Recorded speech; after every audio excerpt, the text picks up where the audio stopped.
You're in a field. It's full of colorful flowers and tall grass. You look up at the sky. It's a light blue, littered with thin wisps of clouds. You feel the warmth of the sun on your face. You hear a voice calling from behind you. A woman walks slowly towards you. She's holding something. You can't quite see it, but you know it's the most important thing in the world. She gets closer. She's beautiful. Long brunette hair flows around her body as the wind blows softly. She's right in front of you now, and you see that she's holding a baby. It is your child. She holds the infant up in front of you. You grab her and cradle her in your arms. The sun reflects off of your family, casting them as real-life angels. You look across the open field, up to the mountains in the distance. This is all that matters. You're finally home. Your eyes shoot open. If they were any wider, your eyeballs would fall out of your skull. Your vision is blurry. You're hyperventilating and can't seem to slow your breathing. You hear the sound of some kind of machinery. The front glass of the cryopod is lifted up, and you can see clearly now. You see cargo containers and a few people walking and talking.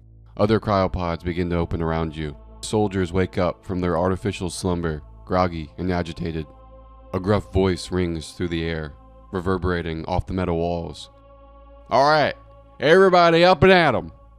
We got a war to fight." Everyone crawls out of their pods and stands at attention. You stand up straight, but immediately feel nauseous. You projectile vomit straight out in front of you, narrowly missing your CO. "I'd have you court-martialed if you didn't just come out of hypersleep, Private," he growls. A crewman walks over with a bag. He starts handing the contents out to your unit. "These are your standard-issue military-grade butt plugs," your CO barks. "They will be used to track you, as well as provide you with a pleasant and comforting sensation while on mission. You will insert them now." You take one and look around at the rest of the unit. Everyone is gingerly stuffing the plugs up their asses. You look at it for a moment, staring at your reflection and its shiny exterior. You then plunge it up your butt, using a finger to push it into place. "Now that everyone is done, let's get you armored up. We'll be off to the races." You follow the commander to the quartermaster. Your unit begins to suit up with grade 7 armor. "Oh, no, your commander laughs. "Y'all will be on an undercover mission. You'll be dressed like the rebels." Everyone looks around at each other with puzzled expressions. "Sir, what?" "That's enough, Private Doohickey." The room becomes dead quiet. "Your mission is to drop into Kepler 4223, assault a rebel compound, and hack into the main com port located in their logistical hub, which I'm now marking on your HUD map. It's a building to the south of the compound. Once you've uploaded the raw data, get the fuck out of there." Everyone is still silent. "You may not like me, but my training will keep you alive.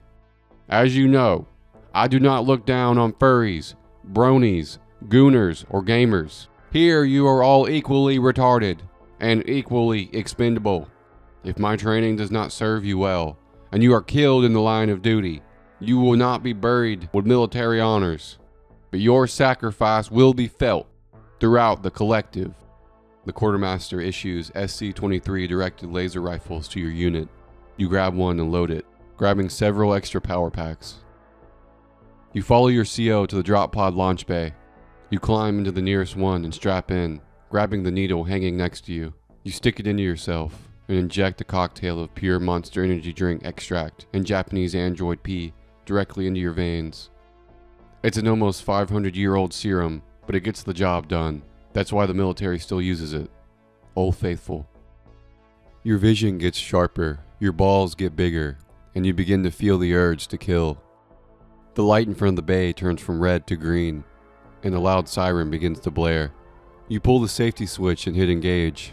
You rocket towards the planet. The inertial dampeners are taking most of the G-forces, but you still feel some, and you feel your stomach turn. From the small viewport, you watch the ship fall away. You're now floating in the endless void, not knowing if you'll ever leave.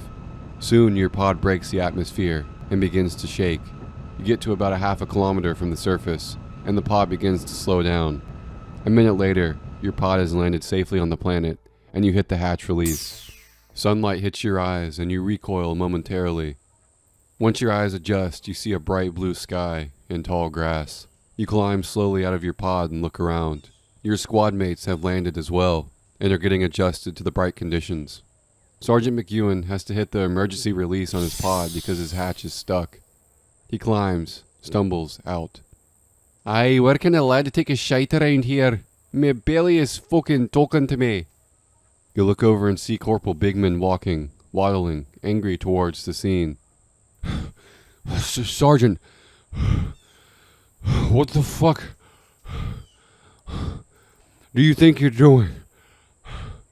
Did you get drunk before the drop again? No, it's just that Japanese Android P. It really gets me quite pissed. Private Jung knows about that Japanese stuff, don't ya? I am a Korean. Yes, yeah, you are. Bigman cuts into the conversation. Alright, enough playing with our dicks and pussies. Let's move out. We got about an hour's walk to the AO. Your unit sets off to the rebel camp. You throw a hunk of microplastic-infused cricket dip into your lip. You like the dirt flavor of the crickets, mixed with the chemical bitterness of the microplastics. You walk for a while, quietly chatting up your squad mates. You find out that Private Schofield, who likes to be called Mr. Jesus, just got back together with his baby mama, but they're starting to run into another rough patch. Yo, it's like I said, this bitch always on my ass, you know what I'm saying? Like, I swear to God, bro, it's some bullshit. Sometimes I do be thinking about shooting this bitch, but like, that's just like on God, like, but I love her, like, I can't live without her type shit, you know what I'm saying?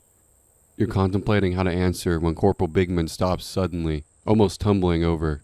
He motions for everyone to drop down low. He waddles over to a tree off the path and grabs something. A young rebel fighter, couldn't be more than 19, is in his grasp. Let go of me. Let go of me. What do we have here?